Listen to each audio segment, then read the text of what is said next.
There's questions because people don't see me out with nobody. They know I got this big record, but they don't see me dating nobody. And so, back at the time, they're like, well, is he gay? Like, what's going on with him? Who is this guy? So I'm with Wendy Williams, and she's like, yo, you got all this fame, you got big records, all this money and everything. There's got to be somebody in your life that you're sharing it with. And I said to Wendy, I'm married to my music. When you think of the famous R&B singer Montel Jordan, what's the first thing you think of? Chances are it's his famous song, This Is How We Do It. This is how we do it. La, la, la, la, la. It was also the song that made him a household name in 1995. Right after Jordan dropped this song, it seemed like everyone was obsessed with his music. But right when he was at the peak of his career, he vanished, leaving everyone to wonder, where the heck did he go? Did he run into trouble with some central figures in the industry, or perhaps the not-so-uncommon money troubles? But what if I told you that the very same talented artist behind that hit, none other than Montel Jordan, went through some serious personal drama that rocked his world more than any chart-topping single could? Yep, we're talking about infidelity, marital tension, and a complete career pivot that would leave most scratching their heads. I really just don't want to go to this party tonight. I know these are your friends, and I know this is special, but I'm just not feeling them tonight like that. Baby, can't you see it in my eyes? I want to take you home. So, how did the guy who made us all want to ride end up as a pastor? Let's break it down. Montel Dushan Barnett Jordan was born on December 3rd, 1968, in South Central Los Angeles, raised by two Baptist parents who encouraged his involvement in the church from a young age. Though he often played piano for his church, young Montell had dreams beyond the choir. I was a musician at my church from the time I was 9 till I was about 21. After graduating from Pepperdine University with a communications degree, he tried his hand at the entertainment industry, working in TV infomercials before catching his big break in music. You know the spot where everybody's on the low, low. Montell's entry into the music scene was like a dream. After a performance that caught the attention of industry bigwigs, he signed with Def Jam Records in 1995, becoming one of the label's first R&B artists. And with This Is How We Do It, Montell became a household name. I was a lowercase G, but now I'm a big G. That track, a cool, laid-back anthem to street life and partying, spent 7 weeks at #1 on the Billboard charts and became one of the most iconic R&B songs of the 90s. This is how we do it. It's Friday night. But Montell didn't stop there. He gave us Something for the Honeys, You better have somebody. a laid-back summer vibe that showed off his cool, effortless style. Then there's Let's Ride, featuring Master P and Silk the Shocker, which had everyone grooving with its funky beat. Get It On Tonight. 1999 was another classic, a sexy, smooth jam that dominated the R&B charts. And who could forget Falling? Or I Like. Both were soulful hits that showed off Montell's range and ability to connect with listeners. But behind the scenes, things weren't as glamorous as they seemed. Jordan was living the high life, rubbing elbows with the elite and touring the country. But there was a dark side lurking in the background, one that would change the trajectory of his life forever. Jordan himself admitted that during his heyday, he wasn't prioritizing his marriage. He had a habit of putting his career first, going to party after party and living the rock star life. That was his everyday life. If you were a big fan of his at the time, you'd probably still remember another hit song of his, Let's Ride.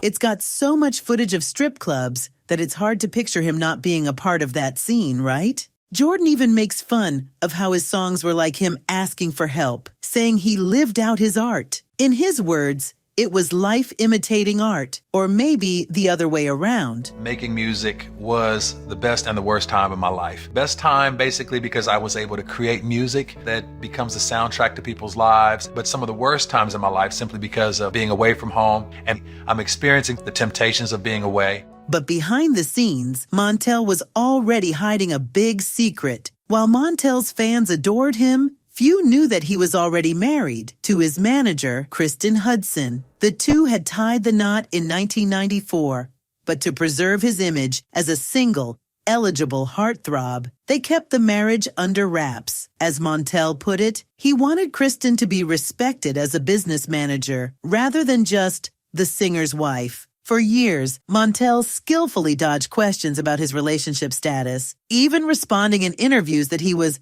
married to his music. I'm married, but I'm hiding it. And so in order for me to give the persona that I'm the single R&B available guy, and for my wife to be the respected business manager who's not just the wife, we're hiding our marriage.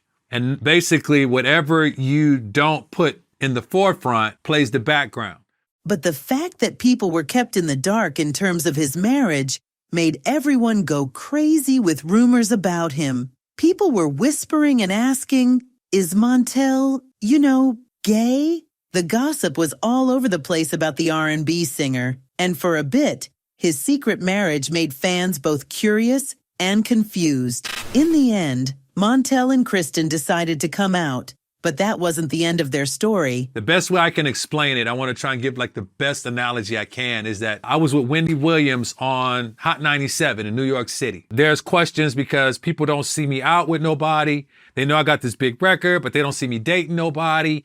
And so, back at the time, they're like, well, is he gay? What's going on with him? Who is this guy? There's got to be something, popping off with him. And Def Jam was like, you got to say something. By the time Montel Jordan was at his lowest, he was living two lives. Actually, he had gotten so wrapped up in his lies that it was his friend who had to step in. I mean, you've just to picture the shock on his face when he found Jordan on tour in a tricky situation with a woman who wasn't his wife. It wasn't just a slip-up, it was part of a bigger lie. One of his good friends walked in and saw it all, and that's when he really realized what he had done. Infidelity issues came as a result of being in the business while I was doing business, and at home I was leaving him out on the road, kind of exposed for a lot of what was to come. It's kind of a setup for a marriage when you have both of these worlds colliding. But it didn't end there. As much as Jordan tried to insulate himself from the toxic lifestyle, the damage had been done. His lies began to unravel when the couple he vacationed with, and who had been his friends, decided to cut ties. Their reason? They were fully aware that he'd been cheating on his wife, and they couldn't stand by and watch him while he lied to his wife and used them as an excuse to live in deceit. We do understand the other side of it as well. And so part of it, I think, was the same way she probably knew when I was doing things that there was something that wasn't right. I knew that there was something that wasn't right. I didn't know how to express it. I didn't know what it was. And literally all the years that I had been saying to God, I don't understand how she could forgive me. I could not fathom what I had done to her. I could not fathom how God could, how she could forgive me. And God was like, I'm going to show you. And so I had to go to God first, and God had to be able to say, if you agree to forgive her, I'm going to help you heal, and you'll understand what it takes to forgive somebody else. And so when I went to her, that was that time. Now, this is where things take a dramatic turn. Montel Jordan knew he had a decision to make. Come clean to his wife or let her hear the devastating truth from someone else. He admits that if Kristen had found out from someone else, he wasn't going to survive it. And by that, he meant literally, like life or death levels of survival. Jordan faced a tough reality. His marriage could end, or he could risk losing everything: his career, his home, his family. But it was clear to him he had to come clean. The man who once thought nothing of cheating, lying, and living a reckless lifestyle now faced a crucial crossroads. The infidelity piece, when I learned about it, what I realized is we had to make some changes. I wanna know what love is, so I'll keep trying to describe what We chose marriage over music. We chose faith over fame, simply from the standpoint of we wanted something that mattered. Sure, the consequences were massive. There were fights, heartache, and a future that seemed uncertain.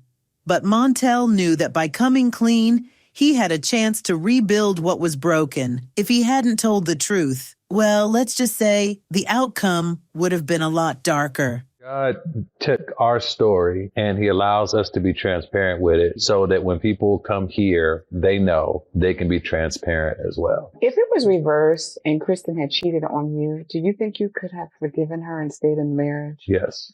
Rip. What do you mean? What happened? Later. You cheated on him? Not, and the oddest thing, almost killed me. Literally. Did you tell him or he found out? No. You told him. God. And that was that was a whole nother. see, this is so you getting stuff that Yeah, most because I people got don't some know. more questions. Because I'm sitting up Most people here don't- like, they don't know this story because people get real mouthy. And that moment, that was the beginning of a new chapter. A chapter where Jordan would leave the flashy, fame-hungry world of entertainment behind and embrace a life that was truly fulfilling. We were in an abusive relationship, not abusive to each other, but the other relationship that we were in with the music business was abusive. And so literally we had to step away and choose our marriage.